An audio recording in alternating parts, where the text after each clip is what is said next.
बिस्मिल्लाहिर्रहमानिर्रहीम, अस्सलाम वालेकुम। आज जो कहानी मैं आपकी खिदमत पेश करने जा रहा हूँ उसका मौजू है तुम बहुत शरारती हो।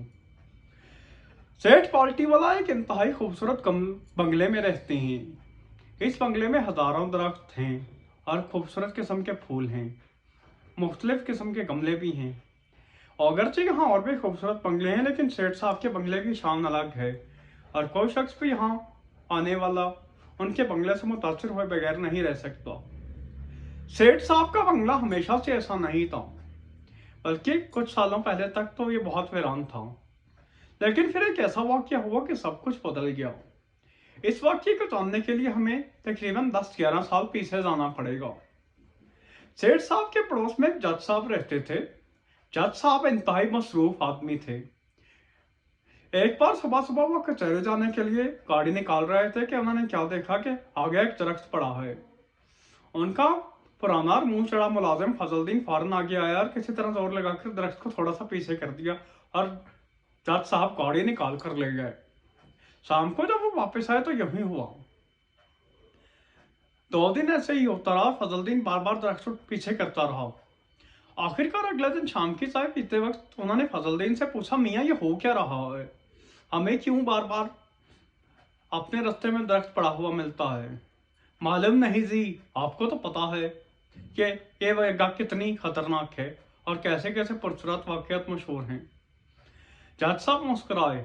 अरे मियाँ, कल तक तो तुम इन वाकयात और इन पर यकीन रखने वालों का मजाक उड़ाते होते थे, लेकिन अब मुझे भी यकीन हो चला है।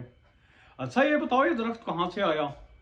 फजलुद्दीन फौरन बोला, जनाब पार्टी वाला साहब के घर से, और कहाँ से? उन्होंने दरख्त कटवाया और रास्ते में ही रख दिया। तो क्या उन्होंने कारपोरेशन वालों को नहीं कहा कि वो दरख्त उठा कर ले जाएं? कहा होगा, उन्होंने कहा है कि जब हमारे पास वक्त होगा आ जाएंगे। चलो ठीक है। जज साहब दोबारा से अखबार पढ़ने में लग गए। फजलुद्दीन बड़बड़ाता रहा। अच्छा खासा दरख्त था, उन्होंने कटवा दिया।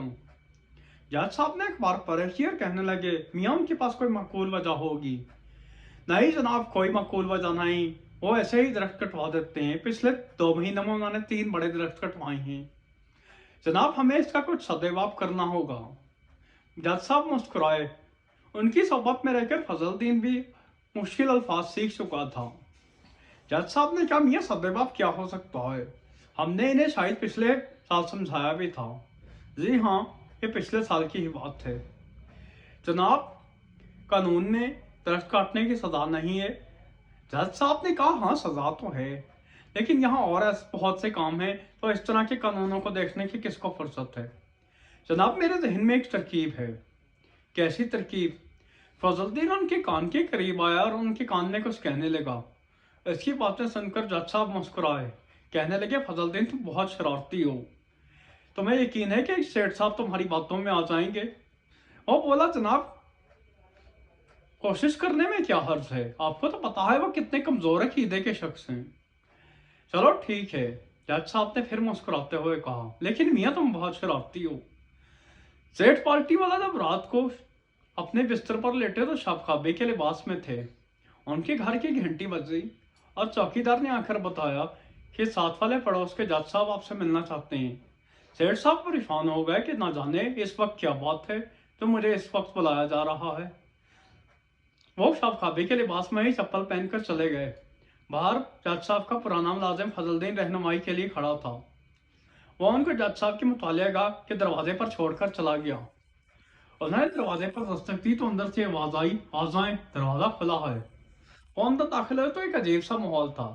सिर्फ एक टेबल लैंप चल रहा था और कमरे के तमाम गोशे तारीख थे। जज साहब अपनी झूलने वाली कुर्सी की पर अपनी मेज के पीछे बैठे हुए थे। आइए सेठ साहब, आप ये सोच रहे होंगे कि मैंने आपको इस वक्त क्यों बुलाया है, लेकिन कभी कभी औकात चेंज करने पड़ते हैं, क्योंकि कभी कभी आम वाकयात से हटकर भी वाकया हो सकता है। जी मैं आपका मतलब समझ नहीं सका। मतलब तो मुझे भी समझ नहीं आ रहा, लेकिन आप जानते हैं कि अल्लाह ताला अगर चाहे तो क्या नहीं हो सकता। सेठ साहब कुर्सी पर बैठने लगे तो जज साहब ने सख्ती से कहा, नहीं नहीं जनाब, आप आज मेरे मेहमान नहीं बल्कि मुद्दे-ए-ला बनकर आए हैं, इसलिए आप यहाँ पर सिर्फ खड़े हो सकते हैं, आप कुर्सी पर नहीं बैठ सकते। सेठ साहब मजीद घबराए। जनाब मैं आपका मतलब समझ नहीं सका। मतलब साफ है, आपका ये दरख्त आपका मदई बनकर आया है। सेठ साहब ने कमरे के अंदर देखा तो एक तरफ एक दरख्त खड़ा था। दरख्त बिल्कुल तारीकी में डूबा हुआ था और उसके सुर्ख पत्ते थे। सेठ साहब हल्के हल्के लरजने लगे। मैं आपका मतलब नहीं समझ सका। जनाब मतलब साफ है, आपका एक दरख्त आपके खिलाफ शिकायत लेकर आया है। जज साहब ने सेठ साहब को कहा। हाँ तो मियाँ दरख्त, तुम क्या कह रहे थे? जज साहब ने दरख्त की तरफ इशारा किया। पहले तो कुछ ना हुआ, लेकिन फिर हुआ। आहिस्ता आहिस्ता हवा चलने लगी। सेठ साहब उछल पड़े। हवाओं का शोर बुलंद होता गया। ऐसा लगता था जैसे तूफान गरज रहा है। दरख्त के पत्ते हिलने लगे और इन्हीं आवाजों के दौरान एक गरजदार आवाज आई। जनाब हम दरख्तों को सेठ साहब से बहुत शिकायतें हैं, वो हमारे दुश्मन बन चुके हैं। जब जी चाहता है कटवा देते हैं। हमें इंसाफ दिया जाए, वरना सेठ साहब को अल्लाह इसकी सजा जरूर देगा। जज साहब सेठ साहब की तरफ मुड़े। ये तो आपने सुना कि ये दरख्त क्या कह रहा है? सेठ साहब लरज रहे थे, माथे से पसीना टपक रहा था। वो हकलाते हुए बोले, वो दरअसल अंधेरा हो जाता है। जज साहब ने उनकी बात काटी। इसमें कोई उधर नहीं। अगर दरख्त बड़ा हो जाए तो उसको ऊपर से थोड़ा सा छिजवा देना चाहिए, ना कि पूरा का पूरा कटवा दें। वो दरअसल सेठ साहब दोबारा अपनी बात करने लगे। जज साहब ने फिर उनकी बात काटी। हाँ तुम यहाँ दरख्त अब क्या चाहते हैं? जज साहब ने फिर दरख्त की तरफ इशारा किया। सेठ साहब ने दोबारा दरख्त की तरफ देखा और फिर आंखें बंद कर लीं। दोबारा आवाजों के शोर बुलंद होना शुरू हुआ और इन्हीं हवाओं और आवाजों के शोर के दौरान दरख्त दोबारा से बोला।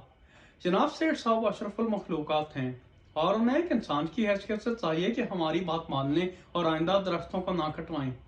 जज साहब सेठ साहब की तरफ मुड़े। जी सेठ साहब, अब आप क्या कहते हैं?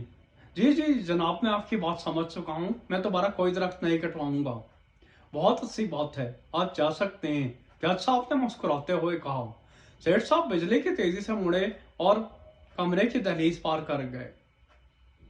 अगले दिन सुबह सवेरे नाश्ता करते हुए जज साहब की नजरें फजलदीन को ढूंढ रही थीं। वो पता नहीं कहाँ था। जज साहब उसको बुलाने ही वाले थे कि वो मुस्कुराता हुआ आ गया। हाँ फजलदीन, तुम कहाँ चले गए थे? जनाब वो कुछ चीजें वापस करनी थी। और तुम इतना ज्यादा क्यों मुस्कुरा रहे हो? कौन सी चीजें वापस करनी थी? जनाब वही साउंड सिस्टम और जो चीजें दरख्त के लिए मैं रात लाया था, वो सब।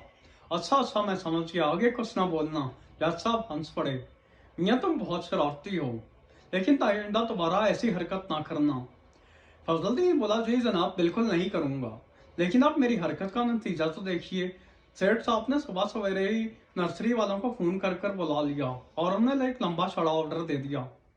अब उनके घर हजारों गमले, फूल और पौधे उतारे जा रहे हैं और बाहर नर्सरी वालों का बहुत बड़ा ट्रक खड़ा है। अच्छा तो तुम इसलिए मुस्कुराते हुए आए हो?